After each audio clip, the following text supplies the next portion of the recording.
Әділбек Қаба, қабір қазған, ақсақал айтқан әңгіме желісімен. Жалғасы. Жігіт бір демде қою қараңғылыққа сіңіп жоқ болды. Көбей тағы аң-таң. Сонда бұл кім өзі? Сыртынан бұған қолдау көрсетеді, бірақ өзі көрінгісі келмейді. Бұрын әр елдің тыңшылары ел ішінде жүретін туралы еститін. Енді міне, көзімен көріп, құлағымен естіп жатқаны. Тыңшылар тілді, елдің салт дәстүрін, өнері мен руханиятын да жақсы меңгеріп алуы мүмкін. Арнайы дайындықтан өтеді. Сосын ел билігіне де еніп алып, құпияларды астыртын өз еліне жеткізіп, сенің еліңді басып алуға немесе ел ішінде ірткі туғызуға тырысады.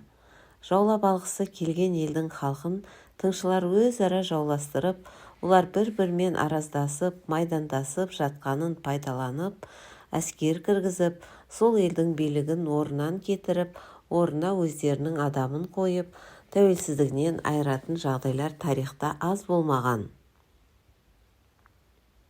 Арамызда тағы қаншасы жүр екен? Бағанағы көзі жойылған тыңшы соңғысы ма?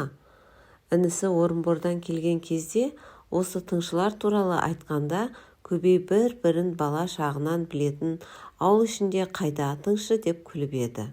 Енді ана қара бақсының өз ағайындары арасынан дүниеге ел мүддесін сатқан кәззап Қалиды, соларға қызмет еткен ауылдың 5-6 жігітін ойласа, жау ішінде жүр дегенге сенбеу ақымақшылық екен.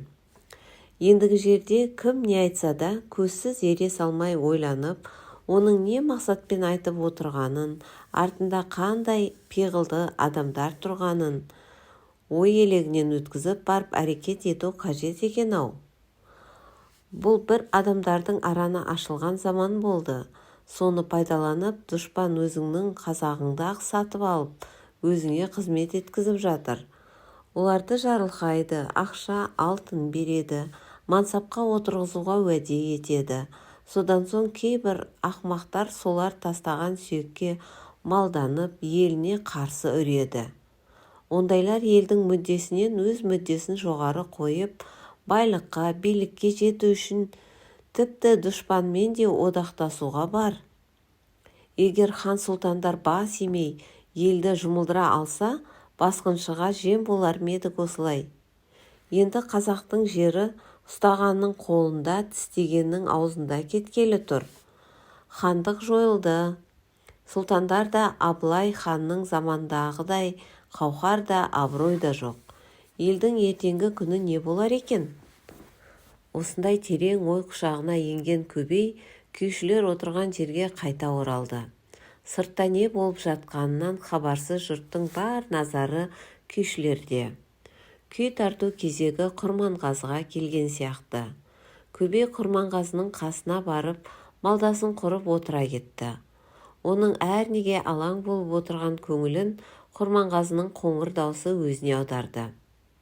Күй сұраған ағайыннан аярымыз жоқ. Менің алдыма салған малым бар. Байлығым мен қимасым осы күйшілік. Домбырадан басқа жолдасым жоқ. Аңсағаным да билік, байлық емес. Қалың жұртым, қазағым күйлерімді тыңдаса, байлықтың ең үлкені сол.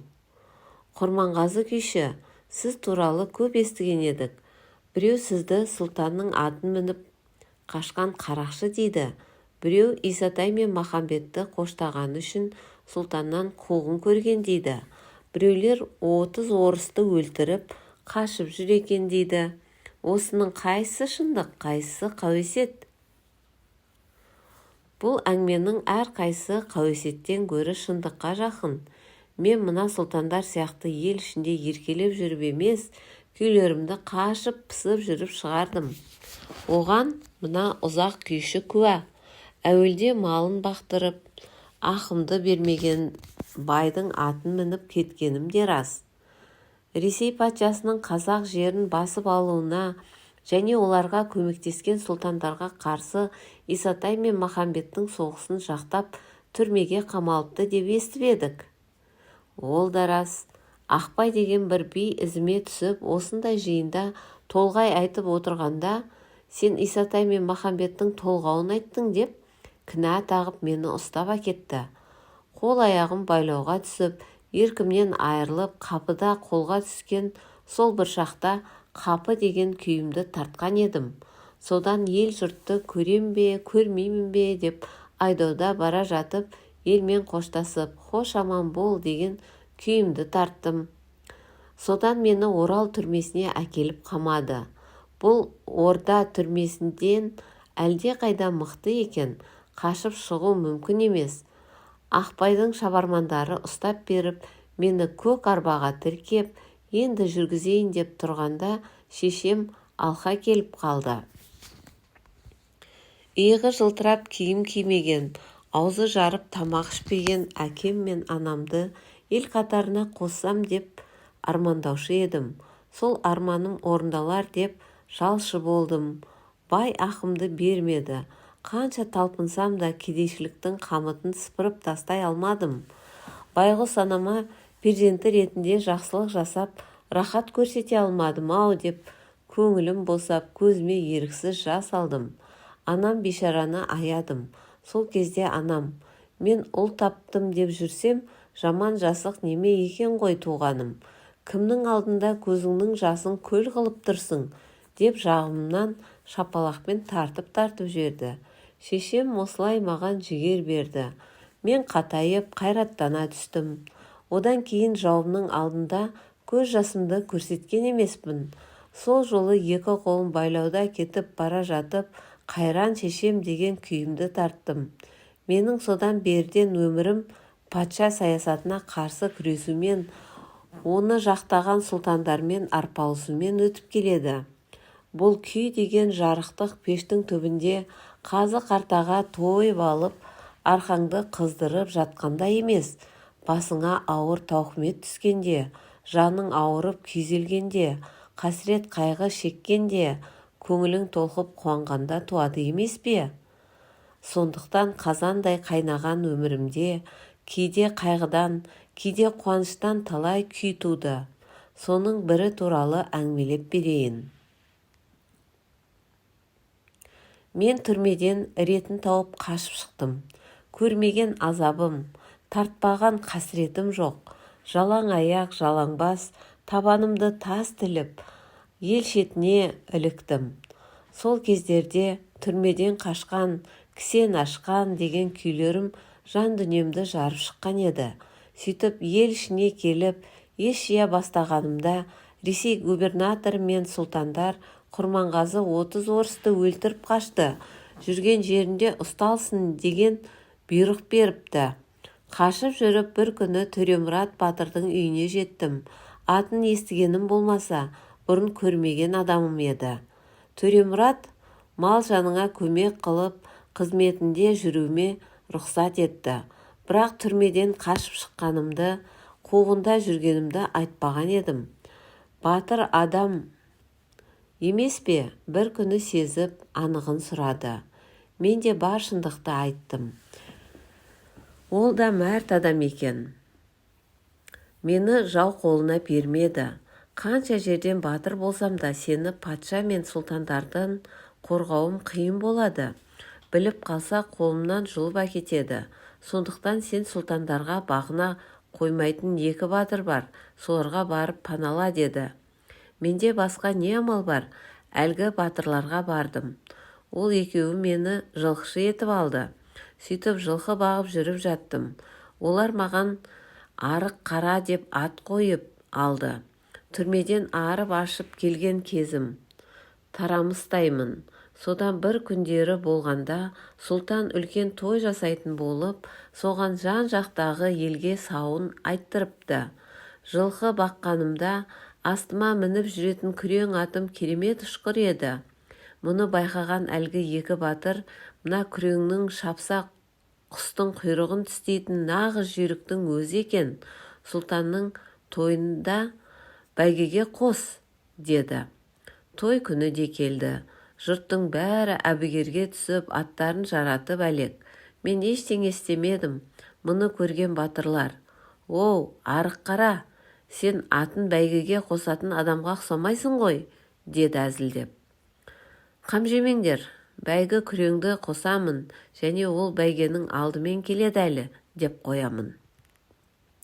Бәйгеге әт қосатын алдам атты жаратып, терін алып суытып жатушы еді. Сен түк те жасаған жоқсың. Ертең шапқан кезде тоқ аттың боғы төңкеріліп, демі жетпей өліп кетпей ме? Дейді олар мені қағытып. Ау батырлар, терін алып қайтем, өз терін ауырлаған ат бола ма? Дедім. Жұрт сияқты бала шағаны емес, 40-қа шыққан жігітті шабандоз етіп бәйгеге қостым. Әбүйір болғанда менің күреңім бірінші болып келіп, бас бәйгені алды. Содан бір кезде палуандар арасында күрес басталды. Бәйгеден атым келіп, көңілденіп, палуандардың күресуін тамашалап тұрғанмын. Бір кезде сұлтан дене бітімі ерекше, бір санының өзі бір өгіздің етін беретін Ройхын қараны ортаға шығарды. Палуан біткеннің бәрі кері сырылып, ешкім шыға қоймады. Содан сұлтан әлгі екі батырды кемсіткісі келіп, ал қане батырлар, сендер жау жүрек емессіңдер ме? Мына палуанға қарсы келетін қайсың бар? Деді мысқылдай қарап. Шыдамай кеттім де, мен ортаға атып шықтым. Ау, жігіт, шапаныңды шеш, деп шулады жұрт. Өз киімін ауырлаған палуан бола ма? Шешпеймін деп, шешінбеген күйі күресуге қамдандым. Шынымды айтсам, мынандай алыптың қасында шапанымды шешкім келмеді. Өзім қап-қара тарамыстай тартылған арықпын. Шапанымды шешсе мынаның қасында қурайдай болып қалғалы тұрмын. Бірақ бала күніммен қара жұмыстан қашпай, әбден қатайып өскендіктен бе, анау-мынау бор көмек дәулерге бой бере қоймаушы едім. Сөйтіп айқас басталды да кетті. Қарсыласым өгізді былай қойғанда піл сияқты, нән неме екен. Қолына түссем тізеге бір ұрып, шырпы сындырғандай сындыра салғалы тұр. Зор денелі адам әдетте епсіздеу болатыны белгілі ғой. Ол балпаңдап мені ұстаймын деп ұмтылған сайын қолтығының астынан зып ете қалып, ары өтіп, бер өтіп, әбден сілесін қатырдым. Бір кезде оның тілі салақтап, әбден шамасы кете бастағанда, арқа тұстан келіп, арқасына қарғып мініп, қылғындырып жібермедім.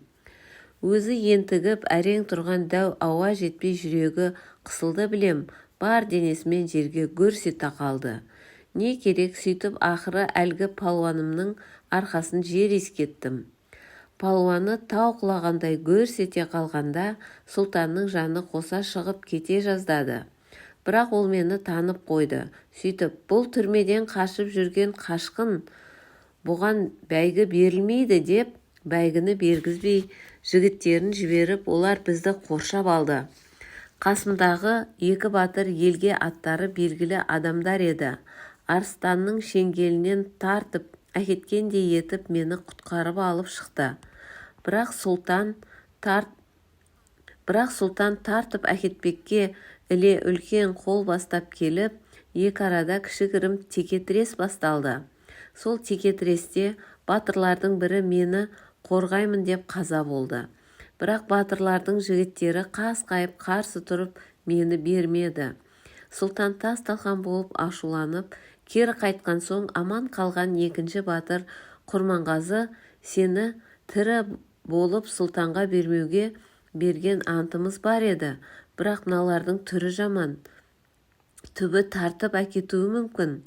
Олар қазір орыс әскерін ертіп қайта оралуы кәдік. Сондықтан бәйгатыңа мін де қаш, деді. Мен содан бергі қуғындамын. Артымнан патша әскері мен сұлтанның жігіттері түсумен келеді. Мына Көбей мырзаға да айтқанмын, мен туралы естісе, қылмыскерді жасырдың деп саталым тиеді, тойға қатыспай-ақ кете берейін деп. Бірақ Көбей мырза күйсайыс болатынын айтып, мені жібермеді. Сөйтіп, міне өздеріңізбен дидарласып отырмын. Түрмеден қашып шығып, қайда паналарымды білмей қатты қиналған сәтте, қорған болған Төремұрат бастаған батырларға ризашылығыммен жүрегімді жарып шыққан Төремұрат атты күйім осылай дүниеге келгенді. Енді осы күйді тартып берейін. Құрманғазы сәл демін алды да күйді бастап кетті. Жұрт терең ойға шомып, күйдің ырғағынан Құрманғазының тартысқа толы тағдырын сезінгендей болды. Алайда оны бұдан да ауыр тағдырлар күтіп тұрған еді. Түн жарымға дейін күйшілердің әңгімесі мен күмбірлеген күйлеріне көңілі тойған жұрт күндегісінен жайырақ тұрды. Бұл кезде Тәттімбет күйші аман-есен Орынборға қарай жолға шығып кеткен болатын. Көбей өзі де бір топ жігіттермен қозы көш жерге дейін шығарып салып, кері қайтты. Оның қонысқа қарай асығатын себебі де бар еді. Өйткені кеше түнде мұның жігіттері Тәттімбет тоқтаған үйге жасырын еңбек болған бір адамды ұстап тергеуге алғанын айтқан болатын. Күйшілер де өздеріне арнайы тігілген үйлерге қонып шығып, күй сайыс өтетін үлкен үйге қайта жиналды. Бүгін күй сайыстың қыза түсетіні анық. Ұзақ күйші жан-жағына маңғаздана қарап, күй сайысқа келгендерді көзбен түгендеп шықты. Тегіс жиналған екен. Тіпті кішкентай Сүгірәлі да келіпті. Алқаның қасында қалғып отыр. Түннің жарымына дейін күй тыңдаған бала неменің ұйқысы қанбай қалғанға ұқсайды. Алқа да Құрманғазына көзінің астымен ұрлана қарап қояды. Басынан кешкен ауыр тағдыры туралы әңгімеден кейін қыз жүрегіне бұрынғыдан да бір үлкен құрмет, ынтықтық сезімі пайда болған. Онысын байқатпағансып, жүзін басқа жаққа бұрғанымен, қыз жүзіндегі алабұртқан сезімді әкесі Көбей де байқады. Осы сәтте ұзақ күйші тамағын кенеп, жұрттың көңілін өзіне аударып алды. Әңгімені әріден бастады. Ел басынан нелер қиын замандар өтті ғой. Оны осы отырғандардың біразы білер, біразы білмес. Мынау Ресей патшасы қыспаққа алғанда жайықтың арғы бергі жағасындағы біраз ағайынның Сарыарқаға көш түзегені естеріңізде болар. Сол кезде қалың адай үстірт үстіне, Маңғыстау түбегіне қарай ығысып топтасқан. Түркмендермен іргелес болды. Бір жағынан Иран шахы, екінші жағынан Ресей патшасы қысқан түркмендер де ығысып, екі елдің адамдары үстірт маңына тоқайласып, жайылым мен суды бөлісе алмай жиі қақтығысып қала беретін кез еді. Бірде осы отырған абай күйшіні түркмендер байлап алып кетіпті. Сонда қиыннан жол тауып, домбырасының күшімен елге аман оралыпты. Оны Абыла деген күйі құтқарыпты деп естуші едік. Бүгін Көбей мырза мен Алқа қызымыздың арқасында сол тарихты өз аузыңыздан естудің орайы келіп отыр. Қанекей, онда күй сайыс кезегін Абыл күйшіге берейік. Абыл күйші көп ырғалы жырғалмастан әңгімені бірден бастап кетті. Түркмендердің мал қарап жүріп, түркмендердің қолына түсіп қалғаным рас. Олар тым көп еді. Мені атқа өңгеріп түркмендердің ауылына алып кетті. Байқаймын, үйде бір думан болып жатқан сияқты. Жұрттың бәрі бір жігітті қоршап алып, әлгінің әңгімесін тыңдап мәз-майрам. Анау да жұртты одан әрі ынтықтырып, әңгімесін одан әрі жалғай түсті. Сөзіне қарағанда дутар тартатын күйші сияқты. Қыза-қыза келе, әлгі дутаршы түркмен, мен қазақтың атақты күйшісі Абылды көріп, күй сайысқа түскенмін, мынау соның күйі деп, мүлде басқа бір күй тарта бастады. Мен жатырмын іргеде, зығырданым қайнап, қолым байлаулы. Содан біраз уақытта шыдамай кеттім. Әлгіге айқай салдым. Әй күйші, сен неге өтірік күй тартасың? Сенің мына басты ауыртатын даңғырың Абылдың күйі емес, Абыл күйді былай тартпайды, дедім. Менің бұл сөзімді естіген жұрт сілтідей тынды. Бір уақытта төрде отырған ақсақал, қолын шешіңдер, мына қазақтың Абылдың күйі қалай екенін көрсетсін, деді. Мен дутарды алып, құлақ күйін келтірдім деп боздаттым келіп. Отырғандар күй біткен соң да біразға дейін тілдерін жұтып қойғандай үнсіз қалды. Содан соң барып манағы ақсақал, қарағым, сен Абылдың өзі боларсың, шамасы, күй тартысың бөлек екен, деді. Мен шынымды айттым. Түркмендер күй өнерін Күйшілерді қатты құрметтейтін халық қой, олар мені қонақ қылып елге әкеліп тастады. Содан кейін қатар отырған түрікмен мен қазақтар соғыспайтын болды. Бір-біріне қонаққа барысып, күй тыңдап, қыз алып, қыз берісті. Міне сол күйді Абыл деп атап кетіп еді ел ішінде. Күйдің құдіреті әуелі менің өмірімді құтқарды, әрі екі ел арасын жақындатты. Абыл күйші осылай деді де, әңгімесін әрі жалғайтын ыңғай танытып, домбыраға қол созбады. Мен сіздер сұраған соң өз басымнан өткен оқиғаны әңгімелеп отырмын. Күйсайыс шарты бойынша күйші өзінің емес, халықты өнермен тәнті еткен басқа күйшінің күйінің аңызын әңгімелеп, күйін шертуге тиіс емес пе? Олай болса мен бір ғажап күйші туралы айтқым келіп отыр. Есімін естіген боларсыңдар. Жетісуда Қожеке деген күйші өтті. Ол мына Ресей басқыншыларының қыспағы күшейіп, Колпаковский деген бір жауызға қарсы шыққаны үшін соңына түсіп қудаланып, Албан ішінде Құрман руының ел ағасы ретінде 100 шақты шаңырақты бастап, Шығыс Түркістанға кетуге мәжбүр болыпты. Колпаковский Қожекеңе, мына жұрт сені сыйлайды екен, атақ шен берейін, патшаға тегіс бас июіне көмектес деп қолқа салады. Сонда Қожекең күйші: елімді, жерімді сатып, сен тастаған сүйекке алданғанша өлгенім артық. Мен таудың жолбарысымын, патшаның байлаулы иті болатын адамды басқа жақтан ізде, депті. Бұған тас-талқан болып ашуланған Колпаковский, мен сені тірі қоймаймын деп ант етіпті. Кеген, Қарқара, Сарыжаз, Текес, Тұзкөл маңындағы Албан, Құрманның өзіне біраз жігіт жиып, патшаның ізіне түскен әскермен соғыста жүріп, Шығыс Түркістанға өтіп кеткені сол екен. Бұл кезде бұрыннан қазақтың ата мекені болып келген Шығыс Түркістан мен Өр Алтай Қытайдың қолына көше бастаған екен. Сөйтіп мына жақтан Ресей патшасы, ана жақтан Қытай мемлекеті қазақ жерін иеленіп, халық қыспақта қалды. Ол жаққа өткенімен бұл кезде ондағы қазақтар да Қытайдың қыспағына қарсы бас көтеріп, жер үшін күресіп жатқан кез екен. Қалың Албанға абыройы бар Қожекені Қытайлар да өз пайдасына жаратқысы келіп, оны өз жақтарына тартпақ болыпты. Сонда Қожеке: қазағым, халқым, домбырам аман тұрғанда, мен Қожекемін, халқымды Қытайға сатсам, домбырамды тастасам, елімде, жерімде не қасиет қалады? Өлсем өлермін, бірақ ешқашан қазағымның басын идірмеймін, депті. Осыдан соң Қытайдың атқа мінерлері ізіне түсіп қудалай бастайды. Сол кезде қарақшылар Қытай керуенін тонап, оны Қожекеңе жабады. Оған кектесіп жүрген Дадай деген бай куә болады. Сөйтіп Қожекені Қытай түрмесіне салып қатты азаптайды.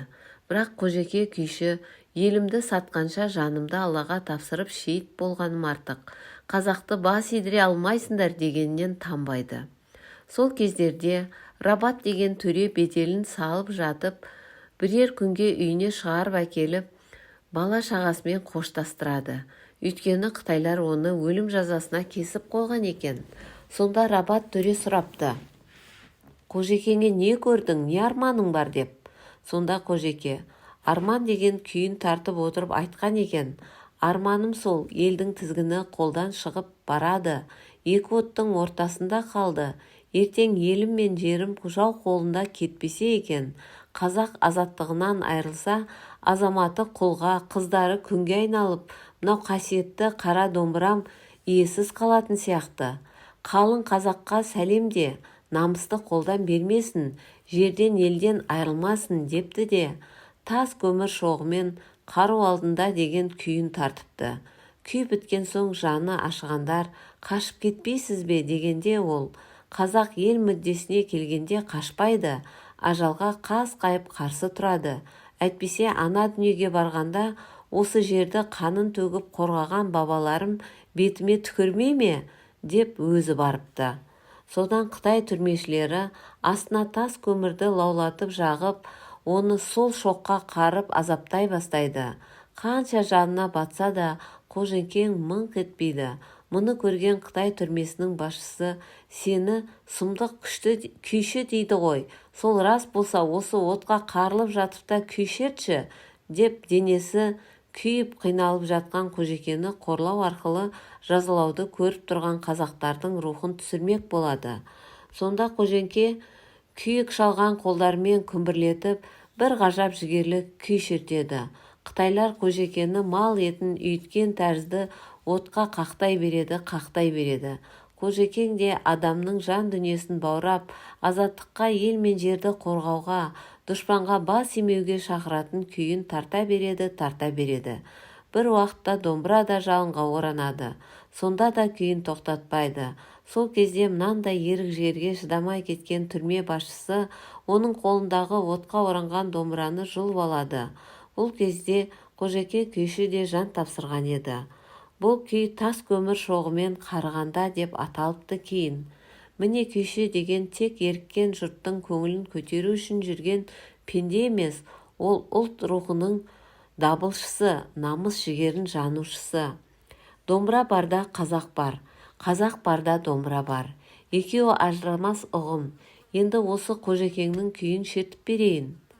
Абыл күйші қолына домбырасын алып, күйді бастап кеткеннен ақ отырған жұрттың бойында бір жігер рух пайда болып, көздері жанып қайраттана түседі. Күй бебеу қағып өрлеген сайын күйші денесін қақтаған жалынды өздері сезінгендей болды. Әне, Қожеке күйшінің денесі отқа оранып, терісі көмпиіп, іші суға толып жарыла бастады. Мұрынға адам тәнінің күйген иісі келеді. Сонда да ол міз бақпайды, жыламайды, еңіремейді, жалынбайды. Жанына сауға сұрамайды, жауына ондай бақытты сыйламайды. Өйткені ол қазақтың өр рухын көрсетуі керек, қазақтың ешкімге бас имейтінін көрсетуі тиіс. Ұлт намысын бәрінен биік, домбыраның киесін ұғындыруы керек. Күй осы тұста сәл бәсеңдеп барып қайта өрлейді. Бейне: «Халқым үшін жаным құрбан, аманат сендерге халқым, қалың жұртым қазағымның кеудесін ешкімге бастырмаңдар, қорлатпаңдар, елге жерге ие болыңдар, ешқашан ешкімге бас имеңдер, тіліңді, дініңді, салт дәстүріңді сақтаңдар, сонымен ғана қазақсыңдар, елсіңдер, домбырам сендерге аманат», деп жатқандай. Отқа оранған домбырасының жаны кеудесінен шыққанша күй төгіп, қазақ елі мен жерін қалай қорғауы керегін көрсетіп жатқандай. Күй күңіреніп барып тынғанда, үлкен кішінің алқымдарына өксік тығылып, көздері боталап отыр еді. Кішкентай Сүгірәлі күй біткенде Алқаның кеудесіне басын қойып еңіреп жіберді. Алқаның да ақ жүзінен қос тамшы жарыса ағып бара жатты. Жалғасы бар.